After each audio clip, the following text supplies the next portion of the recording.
my first step ever, and what a journey it has been. 100th episode. Today we are celebrating 100 episodes, 100 amazing stories, 100 reasons why you should have the conviction to take your first step and only listen to your inner voice. And today, to add to these amazing reasons and stories and emphasize on what is really, really important for you and reinforce what are those steps that can take you to your first step, we have all the way from USA. Please welcome on my first step ever, Teegan Bartos. Hi, Teagan. Hi, thanks so much for having me on. I am extremely excited to have you on the 100th episode of my first step ever, because this journey started off with this intention of helping each and everyone, especially the youth out there who are somewhere in their mid-20s or late 20s and kind of confused because they know what the inner voice is saying, or probably they're still figuring out, but probably somewhere we are listening to a lot more other voices and maybe we don't have that conviction. And here we have you, someone who has made that life of her own, is happy on a journey of what you're doing and impacting other people's life, help them get what they want in their professional career. So please join me in welcoming Teegan Bartos. She's an award-winning resume writer and certified career coach. Now, wouldn't you like to have her over here? She serves as a job search and careers subject matter expert for the National Resume Writers Association, Forbes, Business Insider, JobScan, and LinkedIn, which led to her top career expert to follow recognition on LinkedIn. And I must tell you, everyone who's listening to us, that is huge. Because on LinkedIn, at this point in time, there are many voices, there are several experts, and having to cut through those voices and have your voice heard in a manner that delivers clarity, which can also affect someone else's action and help them get to what they want, this does mean something. So Teagan has served over 3,500 professionals throughout her career for a former recruiter, workforce development leader for the Department of Labor Grants, and in her current role as the managing director of Jolt Your Career. This is such an interesting name. Before I ask anything, you've done amazing things in your life. There are some mini milestones that I can see this.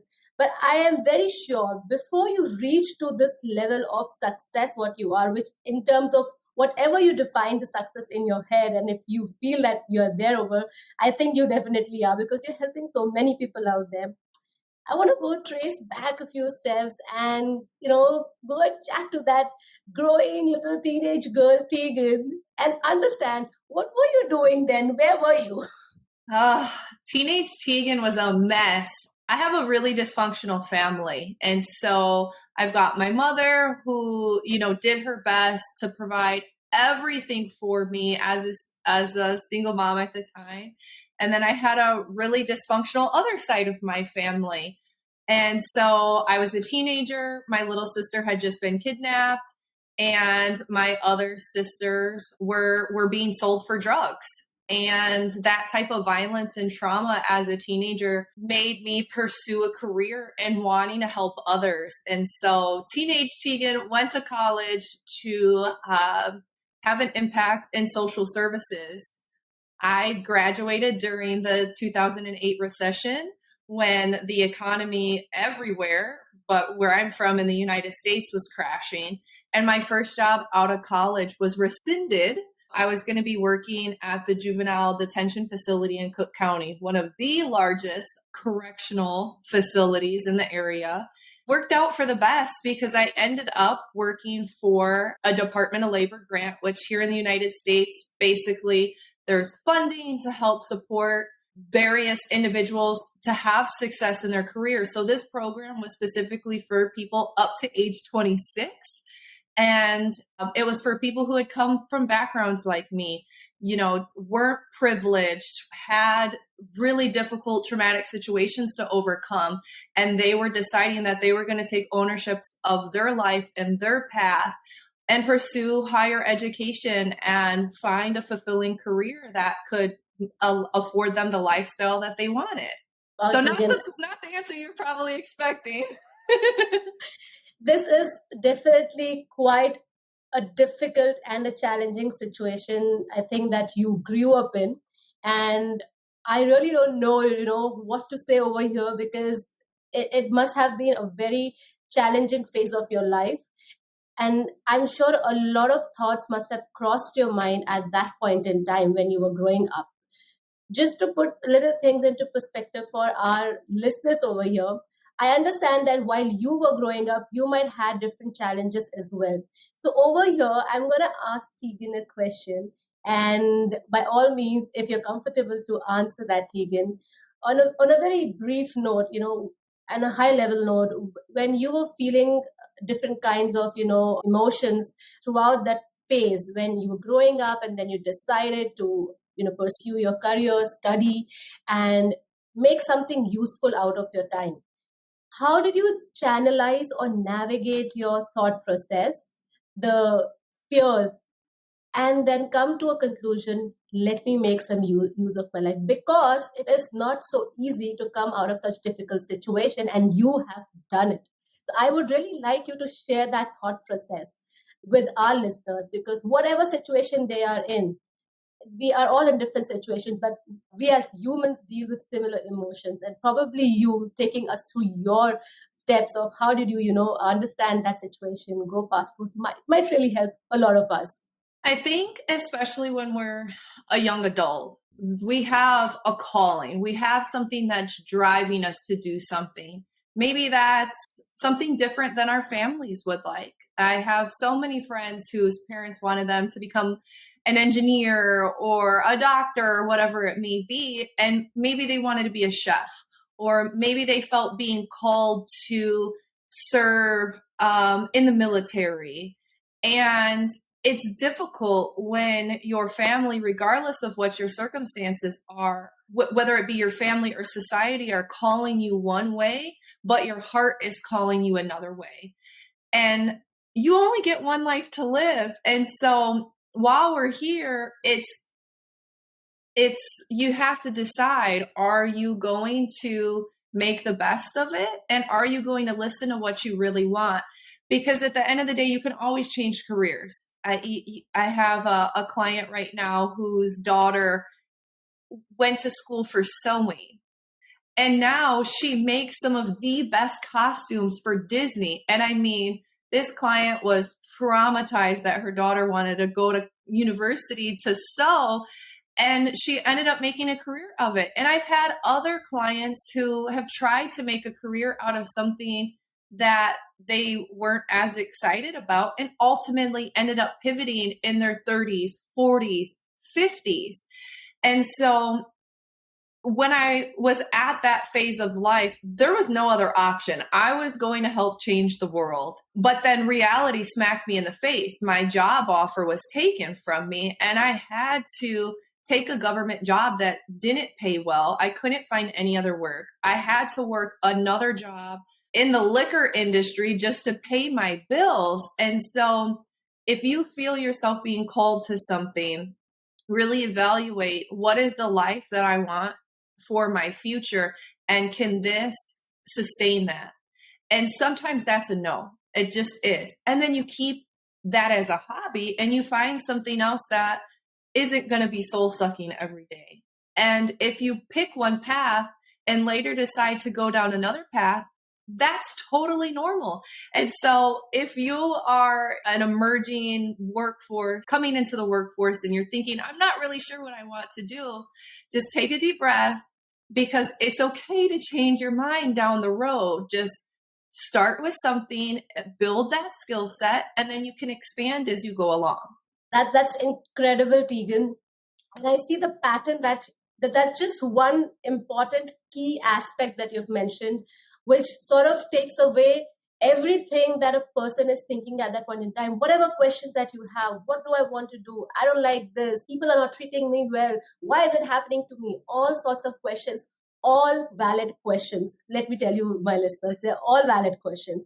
But here is the key that Teagan has shared that has helped her come out of the situation that she was in and finally be where she is. Of course, she has had her own struggles, her challenges throughout the journey, and we will be getting to that. But the very first thought process, everything starts with your thoughts. The very first thought process is, what is your calling? And even if you don't really understand at that point in time, if that is what you want to do, you might be leaning towards something. Everyone likes to do something. So you can develop something on that path and just pick that path and see where you go. So thank you, Teagan, for taking us through that journey. Now, having discussed this, listening to your calling, listening to your feeling, one can't reach anywhere without taking some actionable, logical steps. And that's exactly what you started off with. So the next question that I have for you is, what were your next steps? What were your next move when you understood that, the job that you were looking out for did not work for you, and then you went to the government job? From there, what happened that you came into this amazing career that you're in, which is really helping and impacting people out there? Oh, I was a pit bull early in my career. If I saw some type of inefficiency or injustice or an opportunity to get involved, I raised my hand. I knocked on doors. I found a way to get it done. And I'm an introvert. It is very difficult for me to talk to other people. But because I was so passionate about wanting to make sure the people I was serving was cared for, that my coworkers had the best opportunities available to them, and selfishly me, that I was treated right, I stood up for things. And I did so in a way based on building relationships. And that's something that everybody needs throughout their life. We need relationships. Careers are built on your relationships with people. And so when you go in and you see something that you want done, you ask questions, you listen to what others are saying, what's been done before, what's been tried, what are budgets, etc. And then when you come up with creative solutions and cost efficient solutions, and ideally if they're free, leadership's more likely to say yes. And then you can start doing things. So in my career, I was rapidly promoted into various leadership positions quickly. And I was at the age of the demographic my organization was serving. And then I was hit by a semi truck. A fuel tanker hit me on the expressway and I almost died.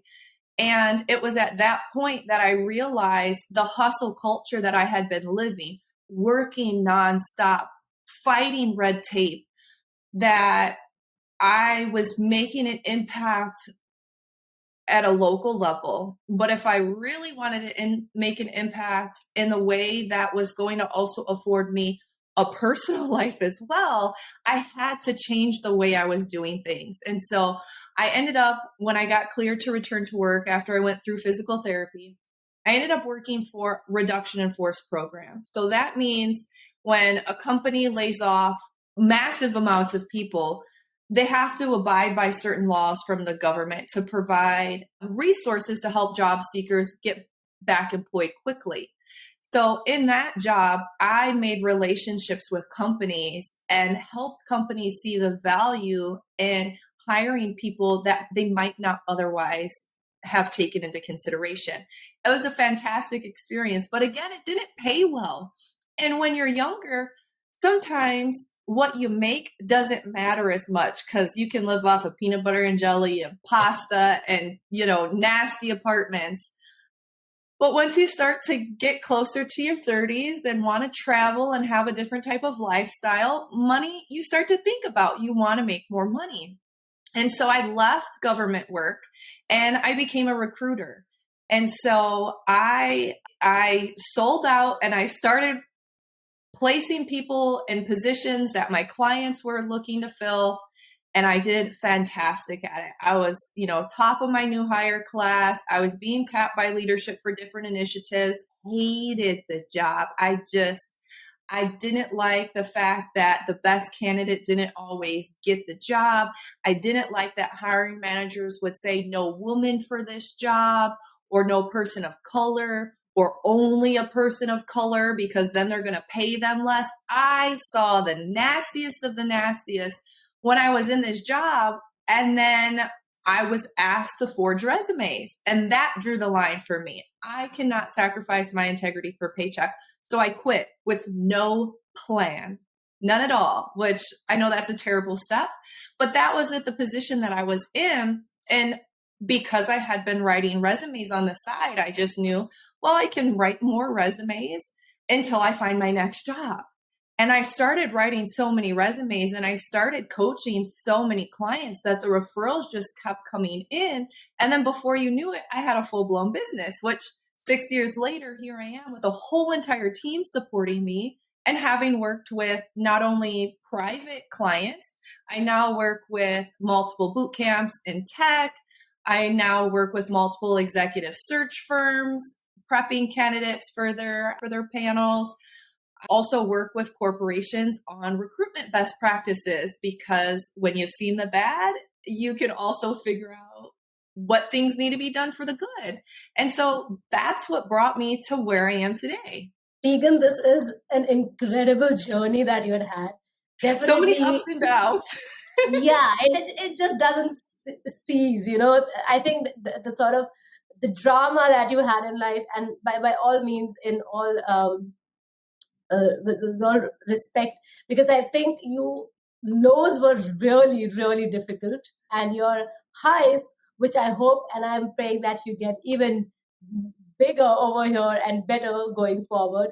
Around that time, when you were dealing with all these conflict, the values that you had and what the world was proposing, that, let me say, is a really big and a bold step that you took.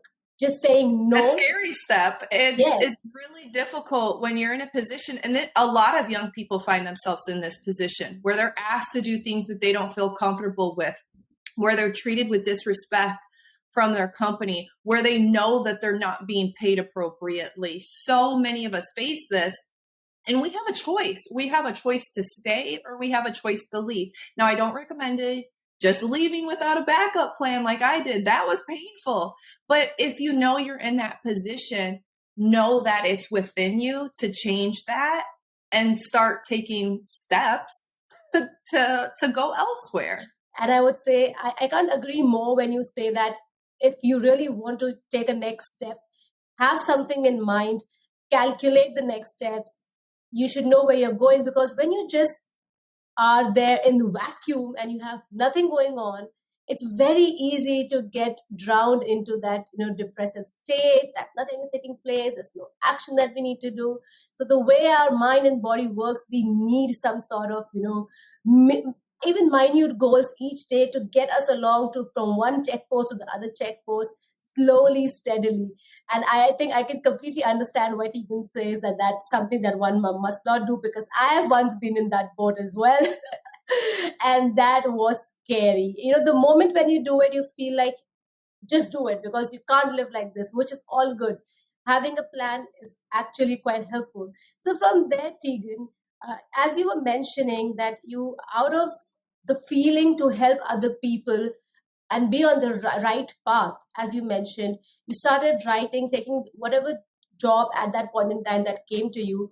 What do you think in that time, if there's anyone who's listening to us actually is in the same boat, they are at a place where they're still figuring out that, let me just take some work for the time being. So if they are in the same boat, what really helped you agree to the situation of just let me start doing something at this point in time?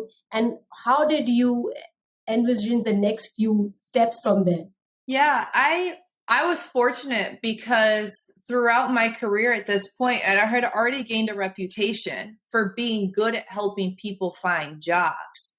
And so once I started letting people know that if they needed support with writing their resume, the floodgates open.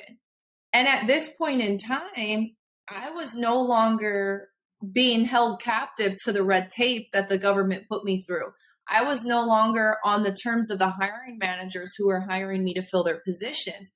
I could take away all of that and really serve job seekers in the best way that I knew how. And part of that was investing in myself. I mean, I had just left a lucrative job and was figuring things out financially, but I still invested in myself. I paid thousands of dollars to improve my writing skills and my business acumen. I took resume writing courses just to make sure I stayed up to date on best practices. I hired a business coach to figure out how to navigate the pieces of potentially starting my business and what that would look like. I hired a website designer to get things up and running. And over the years, I've continued to invest in myself to make my professional brand, to elevate my professional brand and to elevate the offerings that I'm able to provide people. It doesn't just happen overnight to get good at something. You have to practice, you have to work towards it. And eventually your skills improve and you're able to charge more, or you're able to make more money if you're a corporate employee. You're able to have more insight because the longer you're doing things, and quite frankly, the more you struggle at them, the better you're going to get at navigating through those difficult times and building up that resiliency to find a way to make it through. The best part about this period in my life is I had fantastic mentors. I would listen to other people in my industry, and they're so generous with their time and their knowledge. I joined associations in my industry to have access to training and mentorship and networking opportunities. And by having a well-rounded approach to, do I even want to do this moving forward? It ended up paying off because I did continue doing it moving forward. But even if I didn't do it, if I was to return to corporate life, all of that training would have positioned me really well to go into any HR role or any people operations role that I wanted to. So the investment would have been worth it regardless of which path I would take. And so if you're in a position where you're not sure what comes next for you and you're just take a deep breath and have enough money to pay your bills, find something to sustain you until you decide what's next. And don't be afraid to reach out and ask for help. YouTube has so many resources. Udemy, I mean, there's so many different free, affordable, and of course, high cost programs out there to help you navigate, quickly learn what you need to learn to reach that next goal in your life. Teagan, what I see in your journey over here and what I hear is actually a lot of steps that you have taken. You might be fortunate, as you said, but I think you have taken a lot of efforts, even if at the point when you already had earned your name, you did put in a lot of effort over, even in that situation. So if I can summarize for my listeners, what you really can start off with if you're in that situation is understand that what you are good at. So far, what do you think that people have come and told you, oh, you're really good at that. Can you please help me with this? The help is a value that you're providing someone. So think of what value can you add to someone else. And from there you start. The second step and very important step that Teagan mentioned in her journey is that she was not afraid of investing in herself, even when she was trying to figure out her finances. Now, this might or might not be a situation for a lot of us, but as Teagan mentioned, there are free resources online, YouTube, and you can always, if you're not able to maybe reach out to a particular person that you would like them to mentor you, this is the third very important point, you can always go up on YouTube and Google the people, read about them, what they did, how they navigated until you're in a situation where you can reach somewhere. Even people in your own surrounding, in your own circle, that there must be one person you feel, oh, this person is wise. Whatever steps the person has taken has really worked out. It's logical. Sometimes it does backfire, but they have some sense. They make some sense. If you find that kind of a person, reach out to them. Always be very careful of whom you're surrounding yourself with. So Teagan, thank you so much. I see so much value in what you're sharing with us today. And the journey that you have taken is definitely filled with lots of your strength that you have put in and efforts to come through and be where you are at. You clearly did not have a very straight trajectory growing like this. Even when you had a very good start to the career and you were doing well, there was a downfall, but then you pick yourself up and it just went like this, it went like this, and you had the right people, the right tool, and most importantly, the right mindset to actually survive and thrive in that phase and come out over here. So thank you so much, Teagan. And one very quick question I have, because we have you over here, it's an honor. Whoever who's listening to us today in the year 2023, if they're looking out for the professional career, what are some top 3 job search tips that you can give us today? Sure. Well, the top number 1 starting point ever in a job search is having clarity. What are your values? What are your driving forces? What are your non-negotiables? What are your likes and dislikes? When you can have clarity on who you are, own that and confidently move forward. Turn down jobs and companies that don't align with your goals, and only really narrow in and get focused on the ones that are exciting for you, because that's going to help you stay on the right path. Once you have that clarity, elevate your professional brand. Really take time to decide, who do you want others to see you as? Because when you put effort into thinking about how you talk about yourself, how you present yourself, that's going to train other people into how to believe in you. And at the end of the day, people hire people that they know, like, and trust. So if people can feel you and like you before ever even meeting you, just on your LinkedIn profile or your resume or word of mouth from someone else, it significantly increases the chances of you getting the job.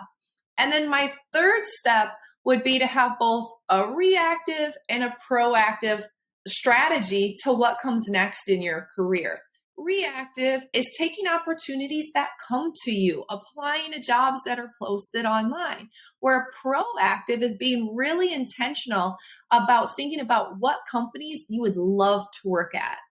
And then going after those companies, introducing yourself to hiring leaders or professionals in the category of work that you're interested in. Go to their hiring events, whether that be in person or virtual. Really study up on these companies, so that way when you do finally get an opportunity to present yourself to them, you're prepared with exactly how you are going to benefit their company. Just like, how do you help people? Well, this is how I'm going to help you. From what I know, this is the value that I can add to your organization. And those are my top 3 tips and those 3 steps that are really going to help you. And if I can add a 4th? Yes, please go ahead. Well, I would love to give your viewers today for this 100th episode a gift. So if you go to my website, www.joltyourcareer.today/gift, I have a secret page that is hidden on my website. You can only get to it if you do /gift.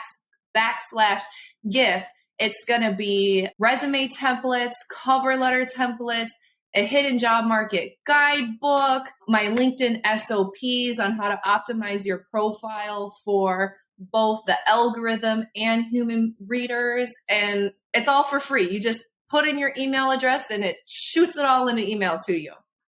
Wow, what an incredible gift on this 100th episode. Teagan, thank you so much. Everything that you've mentioned is so logical, and it really helps you get through. For everyone who's listening to us today, I know you're already excited. I will leave the link, definitely. You can get connected with her if you want to take this process further, because all you have heard her today is just the tip of iceberg.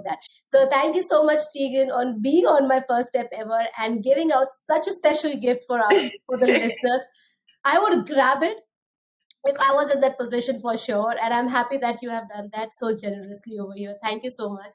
Before you take a leave, I always request my guest speakers to leave our listeners with a quote or a saying that you really resonate with. My favorite saying, and I say it all the time, so if you start following me on LinkedIn, listeners, you're going to get it a lot. good people know good people. I truly believe that. And so if you surround yourself with good people who are giving, and that doesn't mean they're a pushover. It just means that you're a good person, and you may make mistakes, but at the end of the day, you treat people with respect. When you cultivate yourself a tribe, it doesn't matter if they're close or associates. When you focus on finding good people and keeping good people in your circle, in your extended network, you'll find that life is so much more fulfilling. That when you need something, there's people there to help support you. And when you're celebrating wins, you've got a whole entire community of people celebrating for you and reminding you how amazing you are, even when you forget it. And so good people know good people. Woohoo! That's a cheer for the victory. I just feel so happy that we have such an amazing vibe today in the virtual studio. I really feel that with you, Teagan. Thank you so much. It has been such a pleasure having you on the 100th episode and add so much value at the very beginning of this year to many more episodes. Thank you so much for being on My First Step Ever. And to all my listeners, I'll be with you very, very shortly once again. And thank you so much for staying tuned with My First Step Ever so far. It has been an incredible journey. If you like what you've heard or you want to probably add your 2 cents, please, you can always connect with me on My First Step Ever _IN Instagram account. Or there's a lot of other ways that you can reach out to me. You can connect with me on LinkedIn as well. But for now, thank you, Teagan, for being on My First Step Ever.